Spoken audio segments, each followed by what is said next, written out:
મધ્યપ્રદેશ એ વાઘ અભયારણ્ય અને સમુદ્ર વન્યજીવ માટે દેશ વિદેશમાં ઓળખાય છે. હવે અહીં રસ્તા પર પણ વન્યજીવોની સુરક્ષાને ધ્યાનમાં રાખીને બનાવાઈ રહ્યા છે.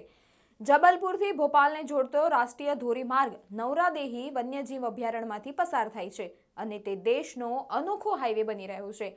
ભારતીય રાષ્ટ્રીય ધોરીમાર્ગ સત્તામંડળે અહીં ખાસ ટેકનોલોજી અપનાવી છે. રસ્તા પર મોટા લાલ ટેબલ ટોપ માર્કિંગ બનાવવામાં આવ્યા છે, જે ડ્રાઈવરોને ગતિ ધીમી કરવાની અર્ધજાગૃત ચેતવણી આપે છે.